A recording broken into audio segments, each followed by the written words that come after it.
Halo guys, assalamualaikum, welcome back. Nah, sesuai judul, kali ini aku mau ceritain pengalaman aku yang batuk kurang lebih 6 bulan lah. Nah, jadi di sini aku cerita sebagai pengalaman aku. Aku bukan dokter, perawat bidan dan segala macem. Jadi nih kalau misalnya ada yang salah sama penjelasan aku, kalian bisa komen di bawah. Oke guys, jadi aku kemarin itu batuk hampir kurang lebih tuh 6 bulanan, dan sekarang kayak dia aja sebenarnya agak lega nih. Nanti nggak tahu sih, tapi semoga ini udah lega. Aku mau ceritain pengalaman aku, perjalanan aku berobatnya gitu ya. Jadi awal mula aku batuk itu kayak batuk biasa. Terus aku kayak agak mau meriang gitu kan, agak nggak enak gitu badannya. Terus aku kayak mampir ke Indomaret. Aku beli vitamin C. Waktu itu adanya tuh hemapiton ya yang aku beli, plus kalau nggak salah aku beli bir brand. Jadi aku minum bir brand sama hemapiton, dan itu agak mendingan gitu, agak mendingan banget lah demamnya aku. Tapi aku masih tetap yang batuk-batuk gitu loh. Jadi aku minum obat batuknya suami aku waktu itu. Obat batuknya itu yang Woods. Dan aku pertamanya awalnya tuh minum Woods, terus sampai habis itu nggak ada kurangnya juga. Malah kalau misalnya aku batuk itu nggak berdahak guys, batuk nggak berdahak. Tapi maksudnya dahaknya itu nggak yang kayak jorok gitu loh, nggak yang kayak ingus gitu. Mohon maaf ya kok jorok. Dahaknya tuh kayak putih aja gitu, terus agak sedikit berbuih lah. Nah kayak gitu, aku batuk aja kayak gitu kan, tapi tuh nggak sembuh juga. Terus kalau misalnya lagi kumat tuh batuknya, telinga aku tuh gatel banget yang sebelah kanan, gatel parah. Pokoknya kalau lagi kumat aja batuknya tuh gatel banget telinganya.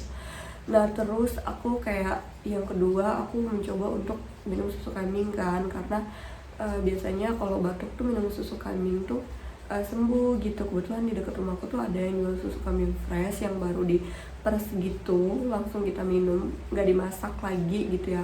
Itu selama setengah bulan aku minum itu. Setiap pagi aku ke kandang kambing tuh beli susu kambingnya, dan itu nggak sembuh juga. Aku bingung dong ini batuk apa gitu, tapi kayak batuknya itu nggak yang sepanjang hari batuk itu, enggak loh. Jadi kayak ada waktunya, itu malam, lebih ke malam sih. Waktu itu pertama tuh lebih ke malam. Pokoknya mau tidur itu batuk, sampai terkadang tidur itu bisa nih kita tidur udah enak gitu ya, terus nanti tengah malam batuk lagi tuh. Dan kalau batuk tuh nggak berhenti gitu. Tapi kalau udah sejam 2 jam batuk itu udah gitu, terus besoknya kayak gitu lagi. Nah pokoknya kayak gitulah ritme batuknya. Terus setelah itu aku dianjurin sama ibu aku buat minum obat batuk ibu dan anak. Nanti aku letakkan di sini lah ya. Nah itu tuh kayak obat batuk Tionghoa gitu, bacanya juga Chinese gitu. Harganya masih terjangkau sih. Katanya itu bagus untuk membersihkan paru juga, tapi nggak sembuh juga guys di aku. Jadi aku udah setelah itu udah capek juga kan minum obat-obat yang di apotek nggak sembuh. Aku ke puskesmas dong, tapi waktu itu jalan 3 bulan kalau nggak salah, mau 3 bulan lah gitu, aku batuknya nggak sembuh juga. Tapi dokter yang di puskesmas itu nyaranin aku buat minum obat puskesmas dulu, karena nggak bisa langsung dirujuk gitu loh. Jadi aku dikasih obat sama puskesmas, tapi nggak sembuh. Udah habis obatnya, kayak ada antibiotik, terus ada obat batuk yang pil-pil gitu. Biasa lah obat puskesmas kan pil kan, nggak yang sirup-sirup lagi.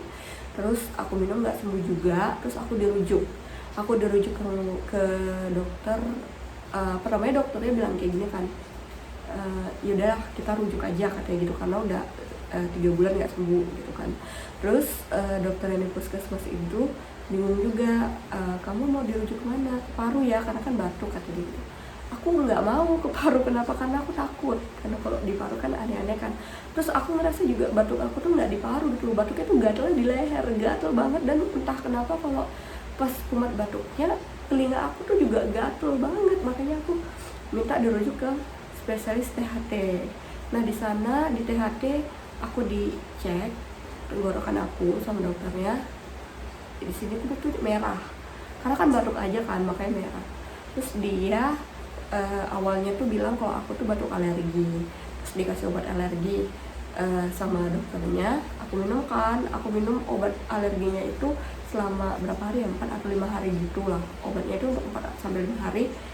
Kalau obatnya itu aku minum tuh sembuh gitu, aku nggak batuk. Tapi obatnya habis itu kambuh lagi. Terus aku balik lagi kan ke dokter spesialis THT-nya.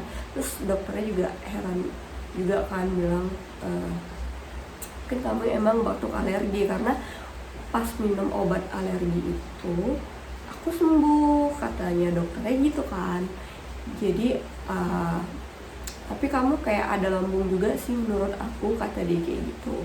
Karena biasanya GERD kan juga kayak gas lambung itu naik ke paru-paru, terus paru-paru terinfeksi gitulah pokoknya ya. Jadi aku dikasih obat lambung juga sama dokternya. Tapi lagi-lagi kalau obatnya habis itu udah aku batuk lagi guys tuh. Jadi dokternya bingung kan. Terus lama kelamaan setelah 3 bulan tuh muncul mengi kayak bengek gitu. Kalian nggak tahu kayak suara, pokoknya kalau napas tuh bunyi gitu gitu lah pokoknya lah kayak gitu. Jadi pas aku kasih tahu, aku kontrol ketiga kalinya sama dokternya, aku bilang kan, dok, nah, kenapa sekarang ada menginya ya, aku bilang kayak gitu. Nah jadi dokternya dari situ nyuruh aku buat ronsen. Padahal aku takut banget sama ronsen, tapi ya aku mau nggak mau kan, karena ini juga batuk, nggak sembuh juga. Jadi aku di ronsen. Nah ternyata pas aku di ronsen itu kelihatan di paru-paru sebelah kiri itu kayak kurang bersih gitu lah. Dia nggak bilang yang macam-macam, cuman dia bilang kurang bersih katanya gitu. Jadi aku dioper dari THT ke spesialis paru. Jadi di paru aku di diagnosis sama dokter itu kayak gejala pre-asma, kata dokternya gitu. Aku diperiksa pakai alat yang pendeteksi asma gitu. Pokoknya kayak dimasukkan alatnya ke mulut, terus disuruh tiup gitu. Dan ternyata kata dokter asma aku tuh udah yang kronis gitu. Aku nggak tahu sih itu benar atau enggak. Jadi sebenarnya guys, intinya ya, sebelum kita ke dokter itu kita nggak sakit, tapi setelah kita ke dokter tuh ada aja penyakit kita, dibilang dokter ya. Jadi katanya aku kena asma yang kronis pula gitu. Terus aku dikasih obat, yang obat asma nanti aku letakkan di sini deh, kayak Turbuheller ya namanya ya, apa yang kayak di gitu kata si dokternya sih. Obat ini tuh lebih ampuh buat penderita asma. Kenapa? Karena dia kerjanya langsung ke paru-paru, karena dihirup gitu kan, masuk paru-paru. Sementara kalau obat minum kayak pil gitu, biasa dia kan prosesnya panjang ke hati dulu, diproses dulu gitu lah pokoknya. Nah tapi aku tuh di situ tuh pas pakai obat itu tuh jantung aku nggak sanggup. Padahal aku dikasih obat minum juga, namanya tuh apa ya, lupa, salbutamol. Nah iya, aku dikasih salbutamol. Kalau setiap aku minum salbutamol itu dadaku kayak duk. Pertama kali dokternya ngasih obat tuh bilang kalau misalnya minum obat minum. Jadi aku dikasih 2 obatnya kan, obat minum yang salbutamol tadi sama Turbuheller yang dihirup. Nanti kalau misalnya kamu minum obat ini dan jantung kamu deg-degan katanya gitu kan, berdebar kencang lah gitu, nggak usah diminum lagi ya, kata dokternya gitu. Makanya aku pas minum itu sekali langsung deg-degan, aku nggak minum lagi. Terus si Turbuheller yang diisep tadi itu tetap aku hirup gitu. Jadi dia tuh pagi setelah bangun tidur sama malam sebelum tidur, 2 kali sehari. Dan itu aku dikasih yang untuk 1 bulan. Jadi 1 bulan penuh aku pakai Turbuheller itu.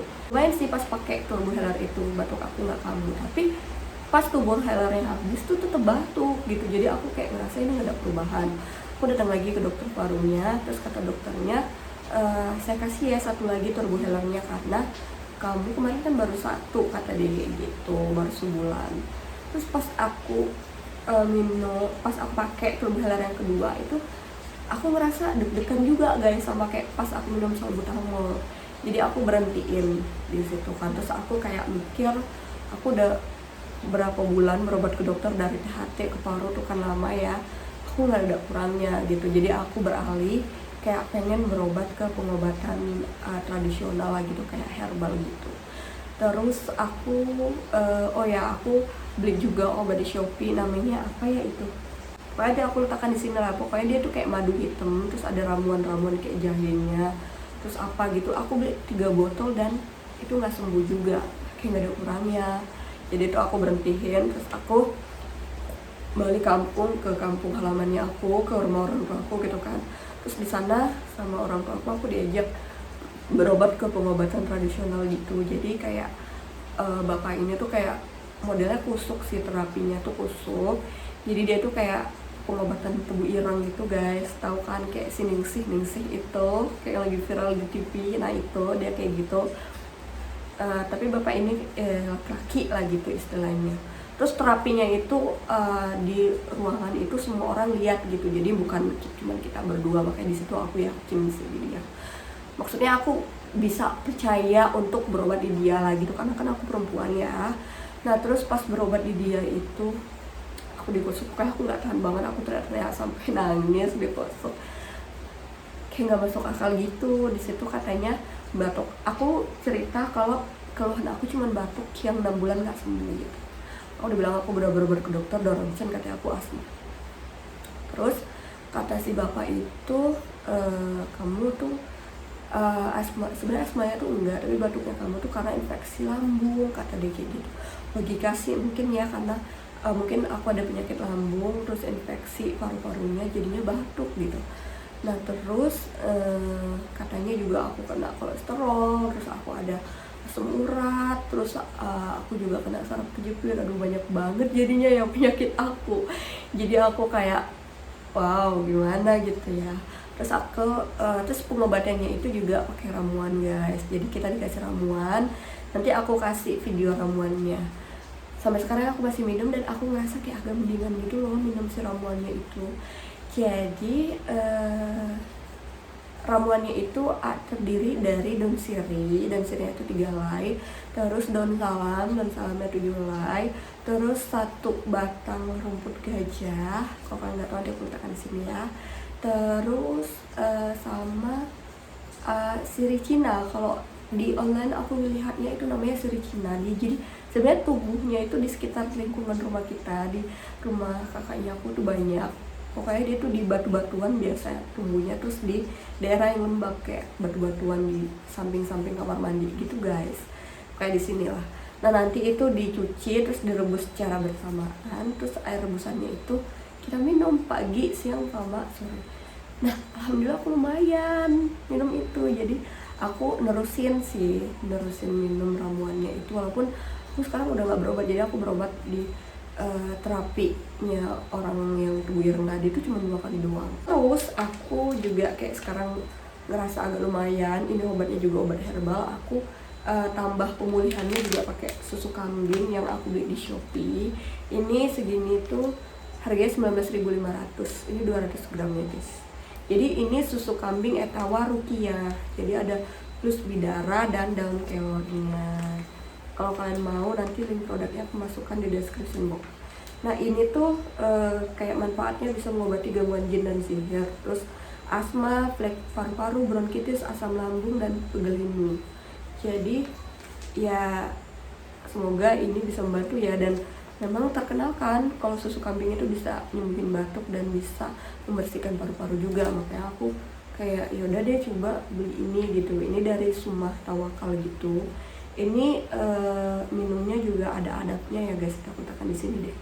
Kayak dianya harus duduk minumnya, terus pakai tangan-tanganan, baca bismillah, terus ini minumnya 2 sendok makan, nggak boleh pakai air mendidih ya, jadi airnya itu kayak hangat-hangat kuku, terus disiram ke susunya baru kita minum gitu. Nah jadi segitu aja ya cerita aku kali ini. Semoga kita semua bisa sembuh dari penyakitnya kita, dan kita semua selalu sehat dan selalu dalam lindungan Allah. Dan semoga apa yang aku ceritain ini bermanfaat. Kalian bisa ambil baiknya dan buang buruknya. Dan kalau aku ada salah, kalian bisa komen di kolom komentar. Assalamualaikum warahmatullahi wabarakatuh. Bye bye.